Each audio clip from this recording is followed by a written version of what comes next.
All right. I guess I could start us off with a question. Go ahead. Do you have any concerns about me?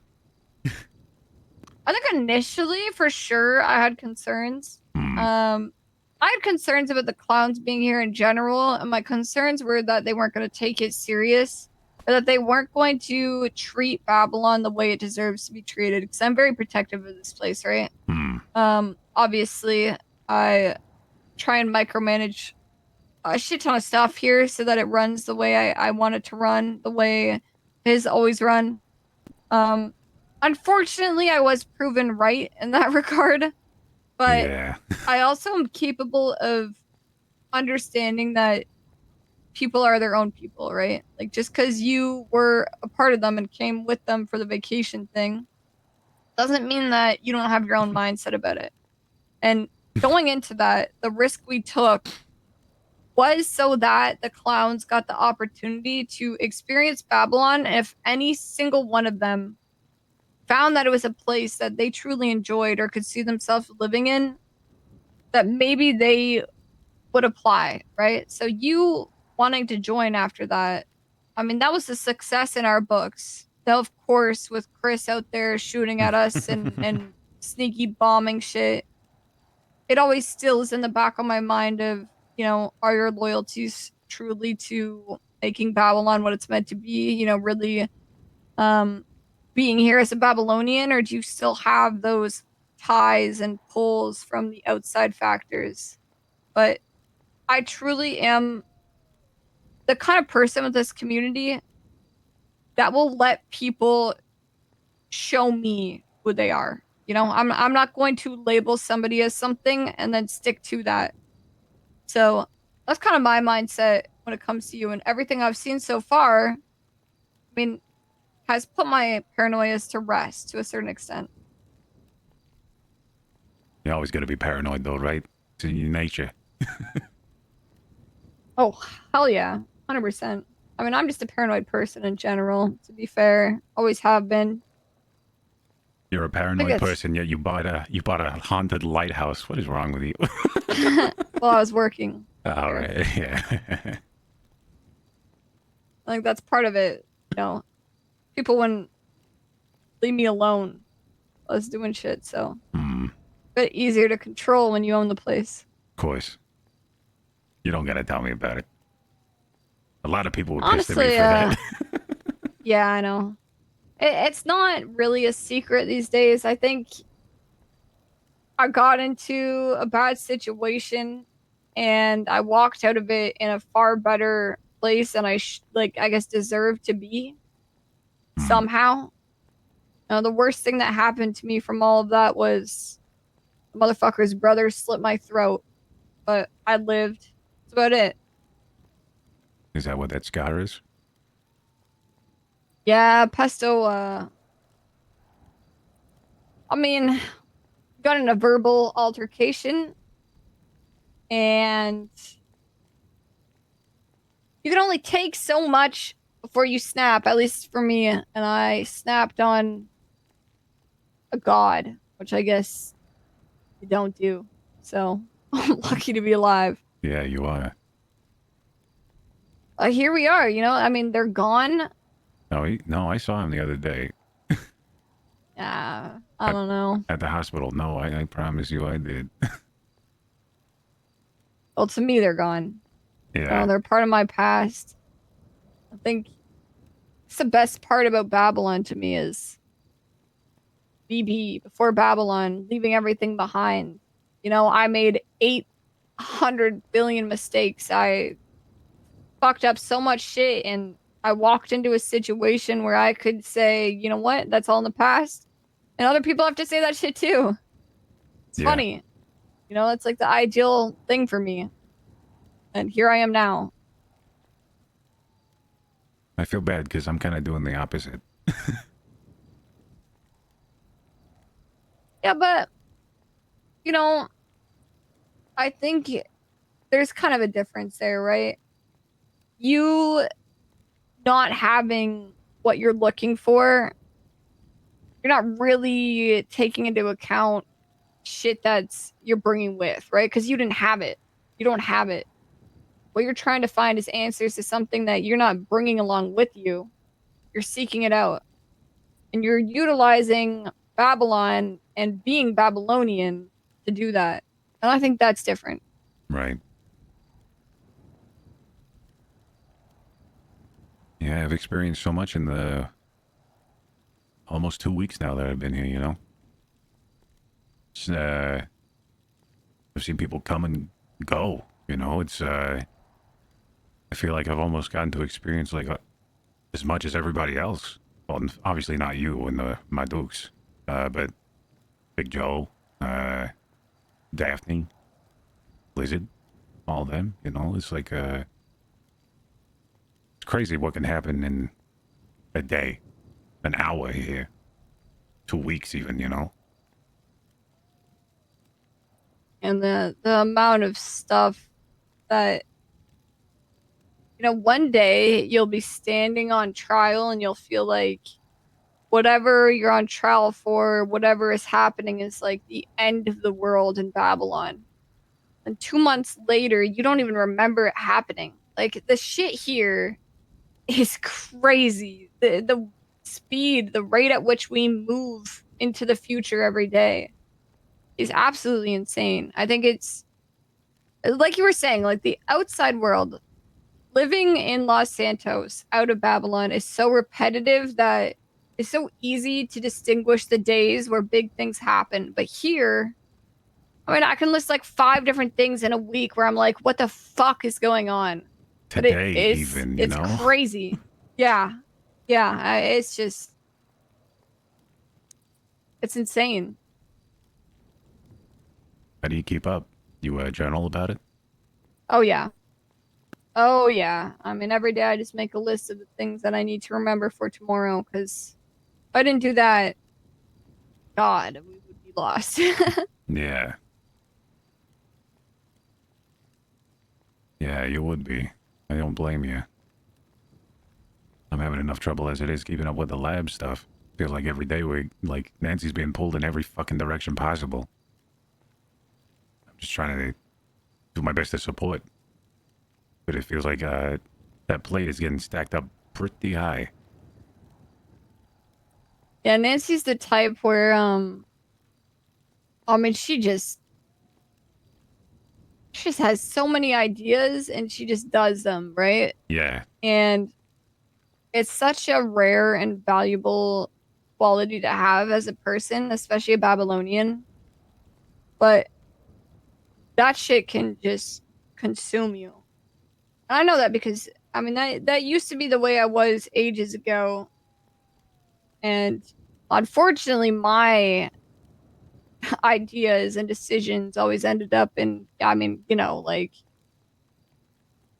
being roommates with the god of death, right? Like mine were a bit different, but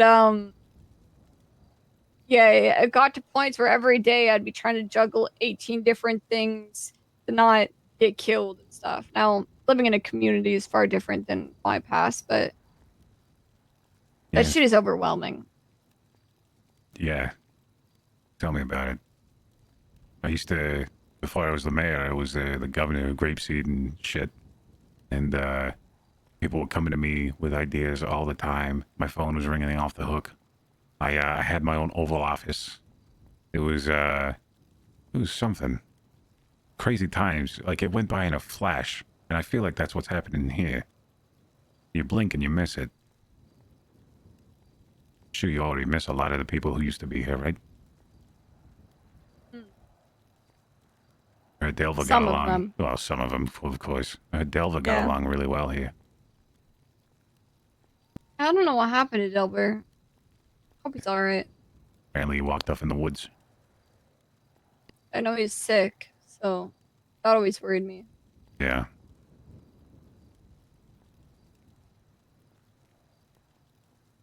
It's nice to be able to follow in their footsteps, though. You know, Delva and Princess. You know, they were my two most trusted advisors. You know, deputy mayors, and learning about what they did kind of gives me that closure.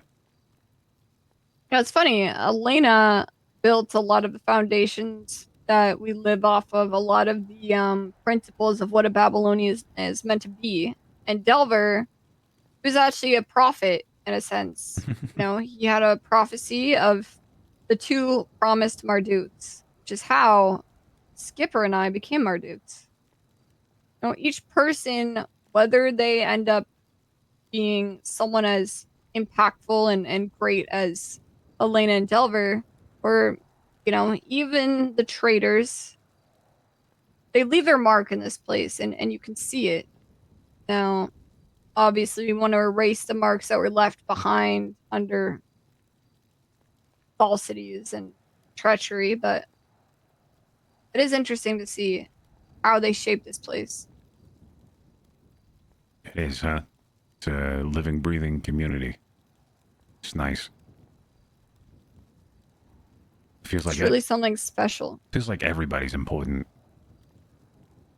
100%. And I think that is the basis of Babylon. And I think some people don't realize that is every single person here is important to keeping the community going.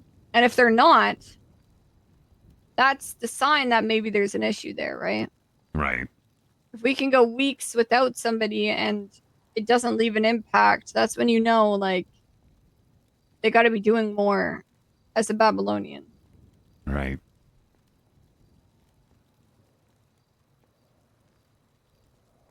Hmm.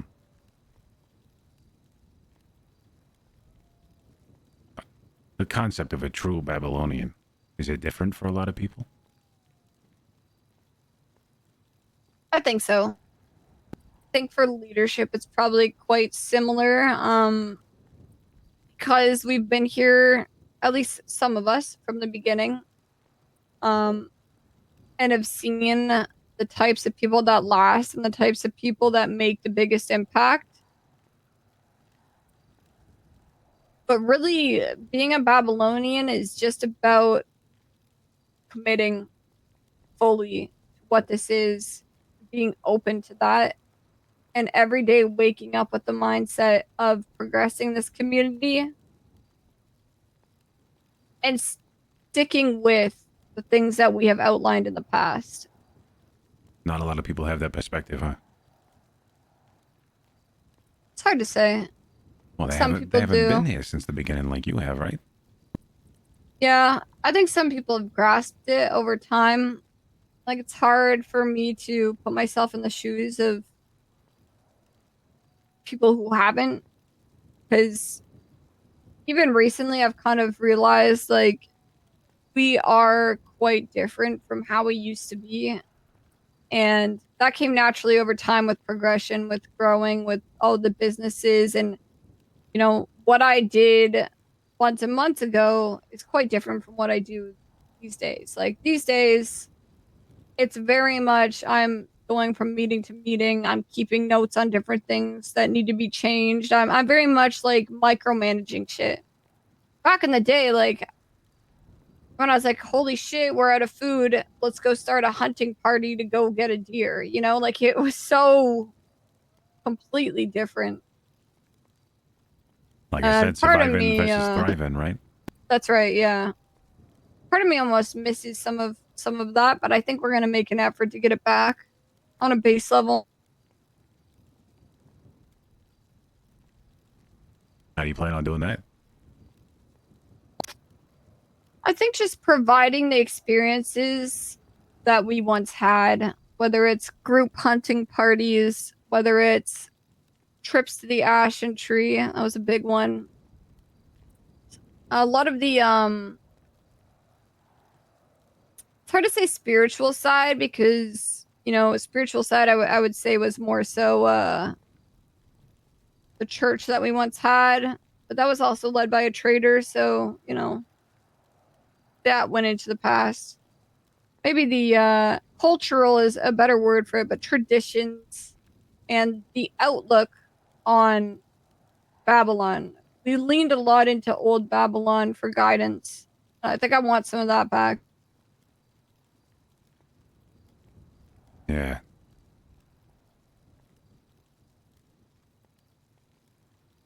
What don't you miss?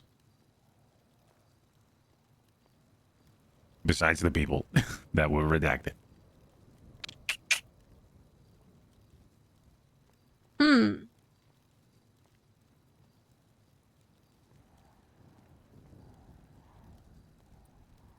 I don't know if I would say miss or not miss, but I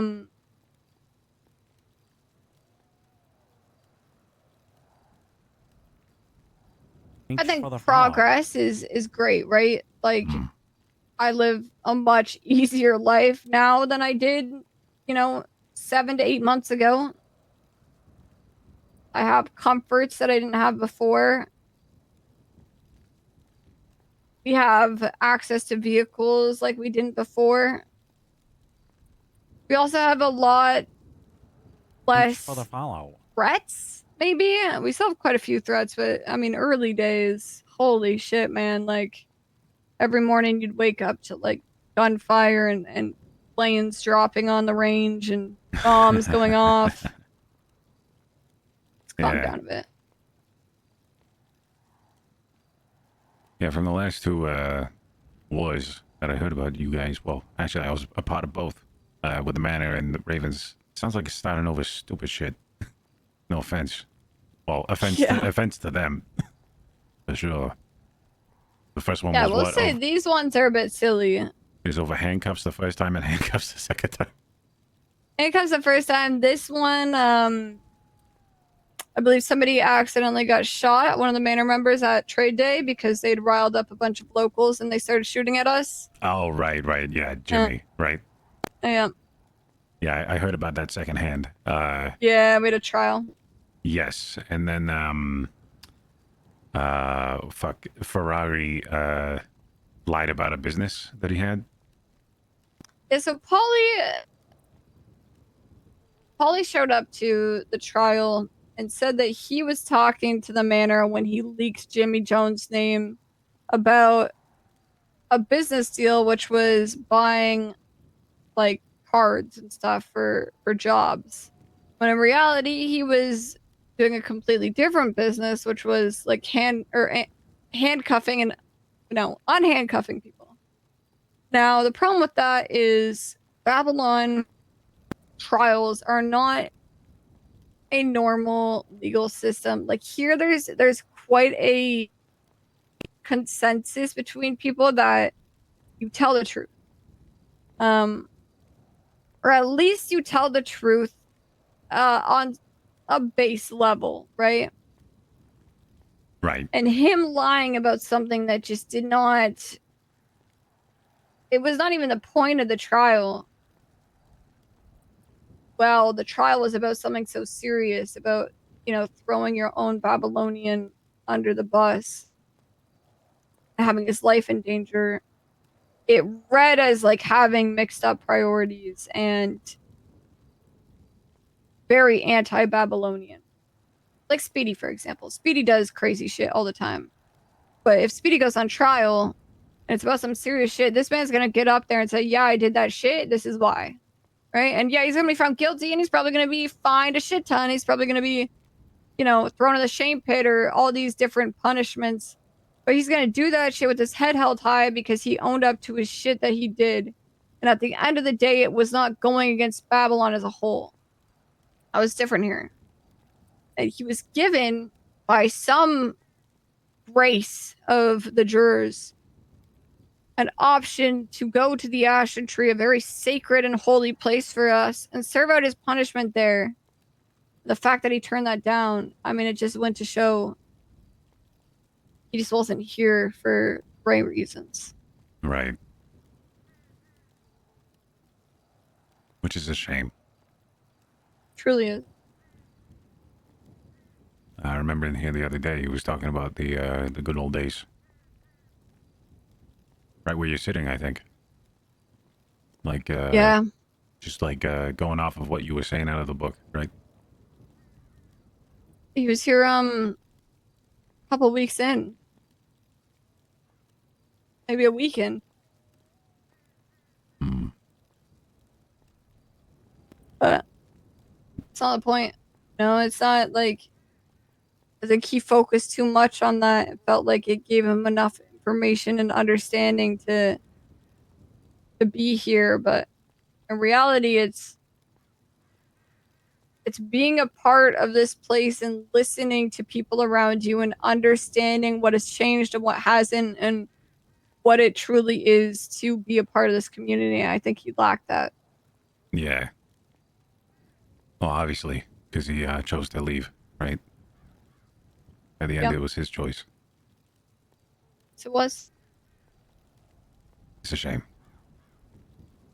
I think he'll regret that. I mean, I know he's a hot-headed guy, an emotional guy, and I think that's what that was in the moment, but I mean, that plays into it. You know, if you can't put that aside for the betterment of Babylon, if you can't put your emotions aside and understand that you want to be here despite those, and you're not really here for the right reasons. Yeah, I agree. I mean, I was at the ass end of the trial, so you know I went up to the stage and said, "Can I abstain?" Because I wasn't eating shit. And he wanted to clarify some things. He was like, even if I pay off my Babylari debt, am I still exiled? Or you know, sent to Ashram Watch? And I was like, yeah.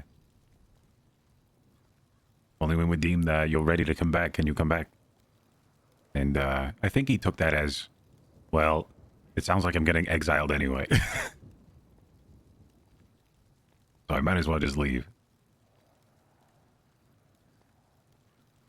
Yeah. Yeah.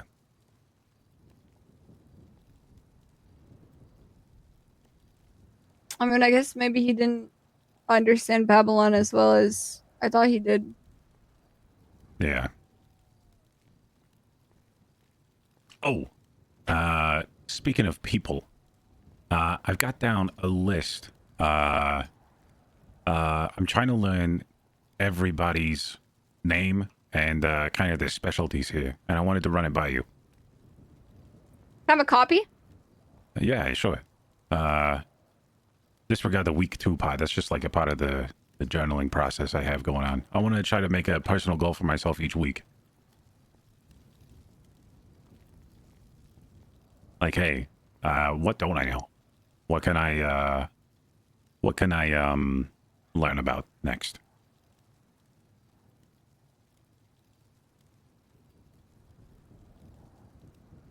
Like I said, I want to walk in the same footsteps as Delver and Elena.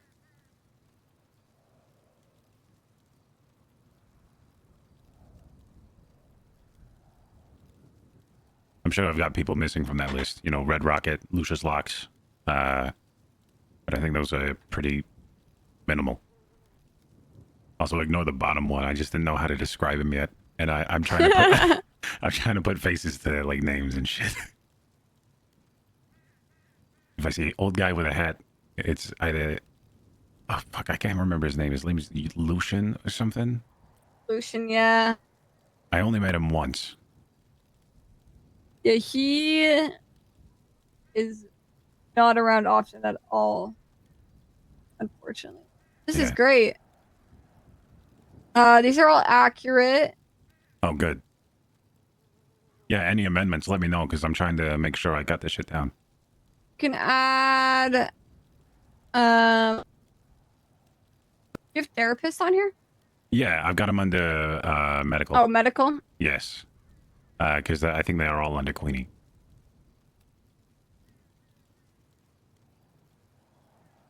Yeah, medical. That's perfect. Big Joe also, yeah, you got like the little things that you already labeled out loud, like the massage therapy place by Big Joe, Mm-hmm. which is locks, and the gas station that Benji's also working on. Yes, I've got that in the other page of the book, but I didn't want to just hand you a page with like 2 lines on it. Gotcha. Yeah, this is good though. All right.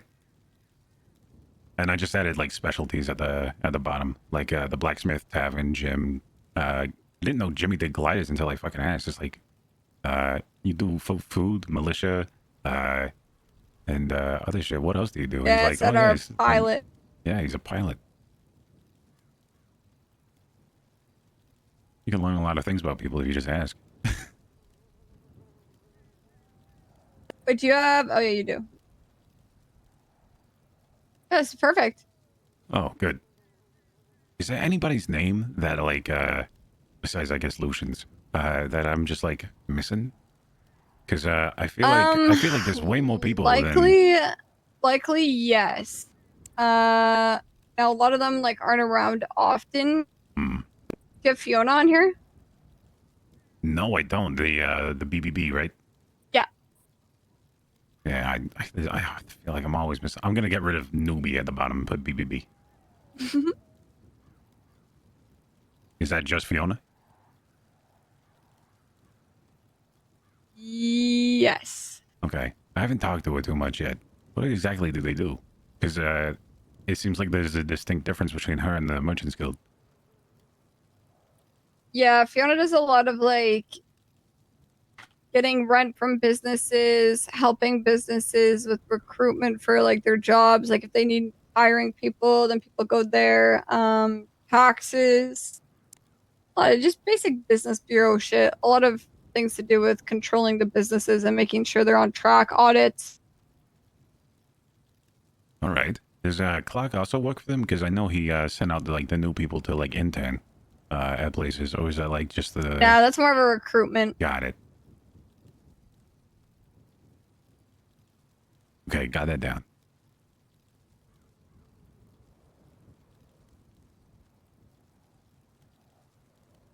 All right, cool. If there's anybody I'm missing, I'm looking forward to meeting them.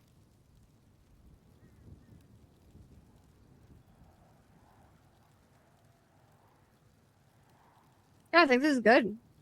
What's the difference between like you and the Madukes in the Regent? Because I put leadership, also leadership, which I think is accurate, but like I want to be like more accurate, I guess. It's hard to explain. Kind of, it's almost like Spiritual advisor. Ah. Also, would say, you know, like myself and Lang, even Skipper. Sometimes the way we speak is pretty blunt and straightforward, and not maybe the nicest all the time. I mean, I tend to be a bit nicer, but Eliza is a very good motivator and says things in a way that brings passion to them and brings people together into the vision. So an advisor, a great speaker for I had a talk having people believe in it. I had a talk with her the other day, and I said hi to her, and she said, Bobby, good morning on this auspicious day. How Yep. are you on the vertex of this sunrise? And I'm like, all right, I like you a lot, Eliza, but you're adding like 50 other fucking words to your fucking sentence. You could just say hello. It's okay. But no, she reminds me a lot of Potty Hottie, if you know of him. A little bit. Yeah, he's they're definitely like two peas in a pod. All right. Well, is there anything else you wanted to talk to me about? Like any questions you have for me? I think that's it for now. But I really appreciate this chat. For sure. Yeah, anytime. If you ever want to talk or need anything from me for the lab, just let me know. I'm happy to help. I feel bad because the lab takes up a lot of my time, and I like having busy hands, especially when shit's going on like trade day or oh shit, anything else. Just if there's something in your mind that you think I could help out with, just let me know. Sounds good. Thank you again. Yeah, of course. King of the clown soul, chaos in my blood. Every plan I make, leave the block in a flood. Slip out of cuffs like they ain't even locked. PD, catch me once, then I'm already dropped.